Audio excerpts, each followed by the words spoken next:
Hi everyone, it's CJ here, and I'm working on another project. I thought I would share some information with you. This is going to be a matchbook.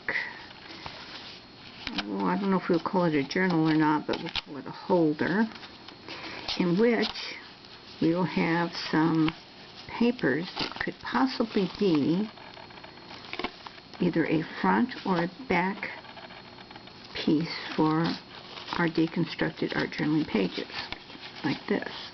Okay? So let me give you some information. First of all, the idea that I've come up with is not totally my own. Gina Ahrens, here she is, on YouTube, actually shows a video in which I believe she called it a travel journal or ephemera journal. I'm not sure of the name of it, but she did basically the same type of matchbook style. We're going to use the paper in a different way though. We know that our deconstructed art journal pages are 4 across, 8 down. So our pages that we're looking at putting into this little matchbook cover, our pages are going to need to be 4 inches by 8.5 inches. That ½ inch right there is important because we need to be able to put that up inside here like this, and we will staple this at about right here and right here, about a ½ inch up, and that way you still have a full 8 inches that you can take and use on either your front or your back. Now, excuse me, the cover. Alright, this is just scrapbook paper. It's 12 inches long. It's 4 1/4 inches wide. And right here, 2 inches over is where I put the fold. So right there. Now, you can use all different kinds of paper in there. The heavier the paper you use, that's something you need to think about what postage is going to be. So this is a piece of tissue paper. This is a piece of paper from a calendar.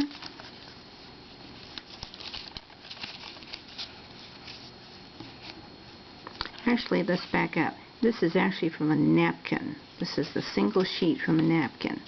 This is from a calendar. This is a couple of pieces that I have of tissue paper.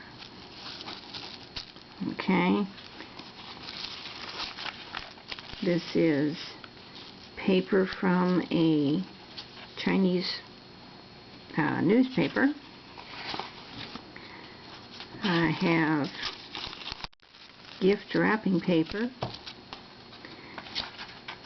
And this is good old construction paper. Well, actually we'll call it scrapbook paper. Construction paper tells how old I am, because that's what we used to call it years back. This is paper that is from a target. My husband shoots a gun and I use bits and pieces of his targets. This piece of paper is part of the throwdown. You know, you do your painting and this general artwork on top of it, and I cut it up and use it for other things.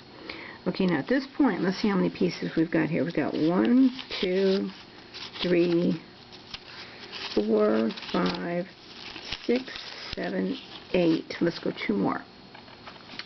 I have, this is a map, and this is a piece of music paper. Okay, I'm going to push that all the way up there to the end. Push it up there as far as I can, just like so. And take my stapler. I'm going to go up about ½ inch, between 1/4 and ½ inch, and pushing it down. Okay. Now that's 10 sheets of paper. That's what you're going to have in your matchbook. If you wish to put more in there, that's entirely up to you. Now at this point, I can fold this under like this, and then I would press it flat. I would wait to press it flat until I had my paper in there. Okay? Now, you could add other kinds of paper to this, but let's look at this first. That's 10 pieces of paper in the cover. That is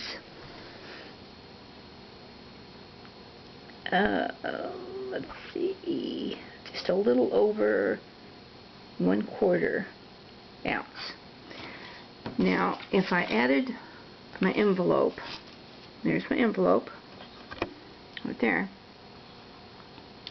I am looking at right at 1.5 ounces. Okay, so that's going to tell you that the more paper, the heavier paper that you use, the more it's going to cost to ship out. Okay, so you're going to need to figure on approximately 2 ounces. Okay, this is the size envelope I have. This is a 6x9, and you can always trim this down. Say, for example, I fold this over, I get it into my envelope. Actually, what I do is I save this top part. I take that metal off, I fold that down, I put my piece in like this, and I cut that, and then I tape that shut. That's the way I normally do it. Now, if you have a large greeting card, you could use that. You could make your own envelope, just however you want to do it. Okay.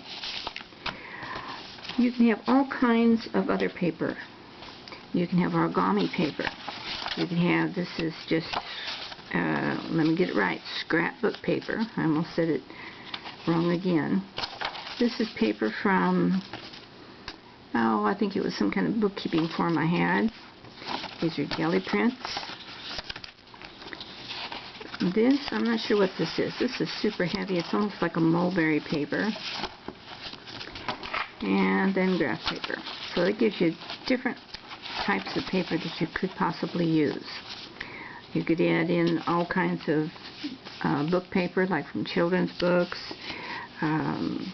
something from like recipe books, just, you know, the different types that you can use. We'll just go on and on and on.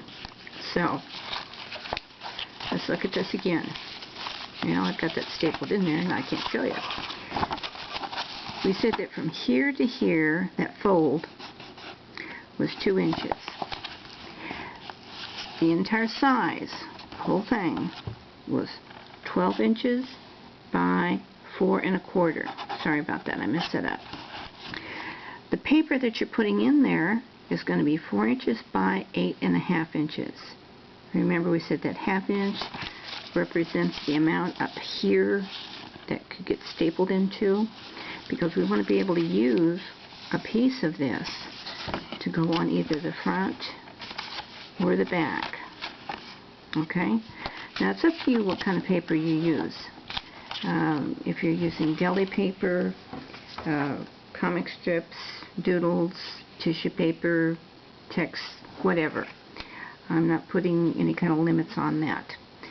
So this is just some ideas towards this next swap. I did check to see if it would fit in a regular business envelope, and it will not. I wish it would, but it will not. So just know that your postage may be a little bit more. It will be open to everybody in good standing, and I'll have additional information plus the sizes on the events page for the Deconstructed Art Journaling group. So I hope that covered everything. If not, you know, you can always send me a PM on Facebook, and I'll catch y'all later. Bye-bye.